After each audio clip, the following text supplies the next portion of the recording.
G'day, I'm Mark Latham. Just to give you an update on vaccine passports, these are coming in New South Wales. It's hard to believe, but if you want to catch the train, catch a bus, enter a government building, just have a coffee at your local cafe, you'll need to show your ID papers.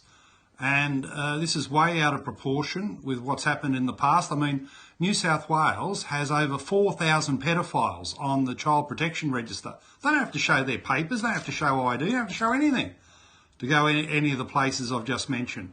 But if you haven't got your vaccination, you won't be allowed in. And if you do have the vaccination, you're going to have the equivalent of an ID card to show to all the authorities and government to record this, all the privacy concerns about it. In fact, let me just quote what the Australian Human Rights Commission has said. Vaccine passports operate as a de facto digital ID card because the person's identity must be verified against the proof of vaccination.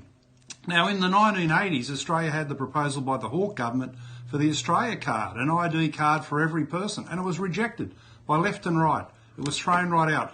Now this vaccine passport ID card is being waved through with all the privacy concerns. Who wants Google and Apple to have your private information? Service New South Wales, where they're hoping to run the vaccine passport in our state, has massive leaks of information, hacks and private information flying everywhere. When it gets in the commercial sector, it's on sold for profit. The privacy concerns are enormous, and the practicalities, of course, are dreadful. We've seen the pictures out of France, the police marching through cafes to check on people's papers. Well, people do have rights, and there are ways of resisting this, and what I'm recommending to everyone is please do what I've done today. Go to the Australian Immunisation Register, get this form. It's called Ceasing Correspondence and Release of Information. Fill it out, it'll only take you about a minute. It's only two short pages there. And if you fill it out and lodge it with the federal government, you've got the right, the legal right under the laws of the Commonwealth, not to have any third party access your vaccination status, not even your doctor.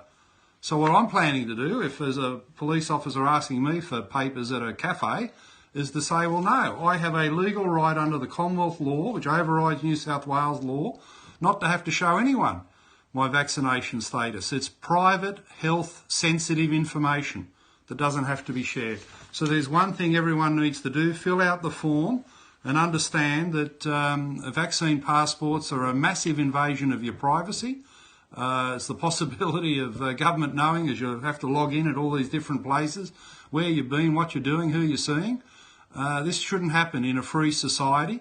And most of all, we shouldn't create a two-tier society in Australia, where there's one class of citizens who've got certain rights, the other class of citizens are left out. People have been through enough. Society's been hammered hard enough over the last 18 months. We don't need more division, nastiness, these sorts of big brother tactics. We need to bring people together. They say we're all in it together. Well, that means we should be one group of Australians, one class of Australians, and reject these vaccine passports out of hand. Thanks for listening.